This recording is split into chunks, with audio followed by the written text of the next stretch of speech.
Welcome back. Breaking news this morning. EU tech crackdown. The European Union has issued new guidelines for technology companies, saying that they must remove terror and illegal content within 1 hour after it's flagged by authorities. Joining right now to talk tech is Kairos founder and CEO Ankur Jain. Ankur, good to see you. Thanks so much for joining us. We're just talking in the commercial break about a bigger technology regulatory hand. Yep. Are you expecting the rules and regulations to get stiffer for tech? Yeah, I mean, look, it's a tough spot right now, right? Because technology companies, in many ways, have more power and influence on our lives than even governments.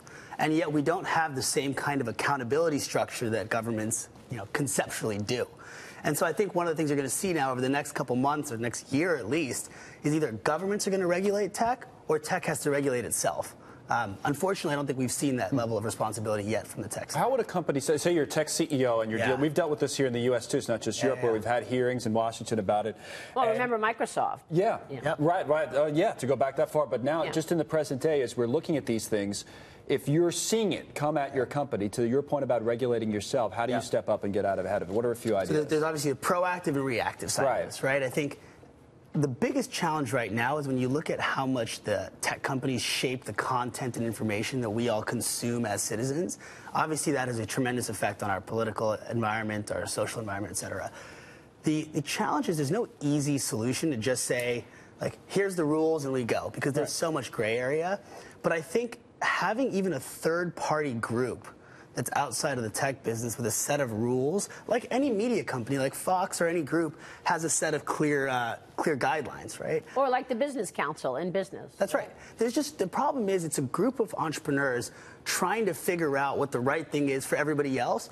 And frankly, it's not fair to the founders to know all the answers, right? But it's also not fair to the society to expect no regulation or no support on that side. But I just feel like that they continue to, these technology companies, particularly these social media companies, continue to overstep.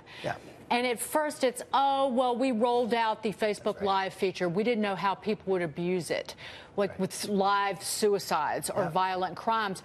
But this past week, people on Facebook started getting this message about facial recognition. I don't know if you saw it. I did. Hi, we're working on making Facebook better. We're adding more ways to use facial recognition.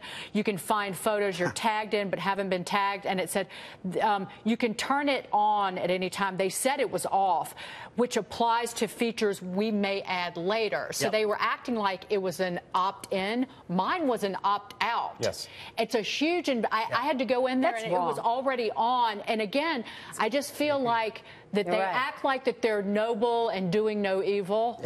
But they're not. But they're being reckless and they know what they're doing. You're absolutely right. And then there's this whole pushback on any conservative ideas. Why is Peter Thiel leaving San Francisco and moving his whole business to L.A.? Because he says that there's constant pushback, an inability, an unwillingness to hear any other diversity of ideas. Look at YouTube. Moderators employed by YouTube to spot fake news and misleading and extreme videos.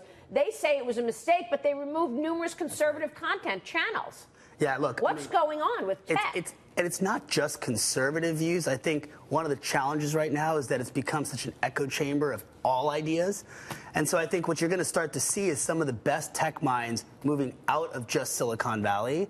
I mean, you're seeing New York already boom. You came to New York. I moved to New York. You're seeing Peter Thiel and others moving to L.A. I think the more we start to see the proliferation of technology companies being outside of the one geographic area, it'll change, right? Because you have different perspectives, different views. I mean, we talked about this last month. When people in the Valley start to think that the biggest problem in the world, I think we talked about that $4,000 treadmill last time I was here, right? It's just like there's a disconnect with some of the reality challenges there. But you still want the best and brightest minds to have the freedom to push the limits on innovation. So it's finding that right balance. Okay, but on that question of whether social media companies have discriminated against conservative views, do you see that, or do you think this is an honest mistake, a drafting error on the algorithm? Look, you have individual bad actors in the system. That's the challenge, right? I think as a company, no executive would condone that kind of behavior or allow that in advance, right?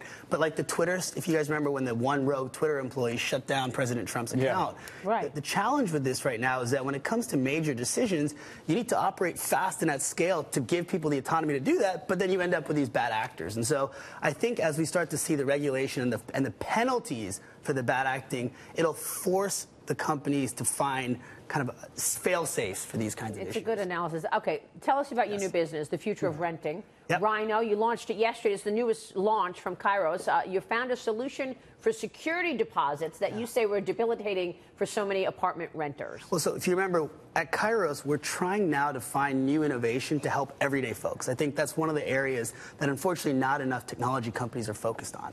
And when you look at the cost of renting today, people are spending upwards of 60% of their income on rent. And so our goal was, there's two parts. How do we reduce the upfront burden for people moving into a new place? And then how do we reduce the recurring monthly costs? And we started with the former.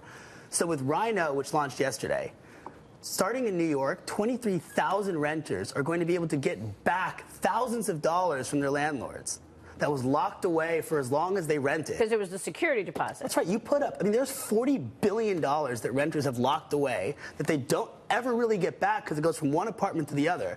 And in the meanwhile, 50% of Americans can't even afford a $400 emergency expense.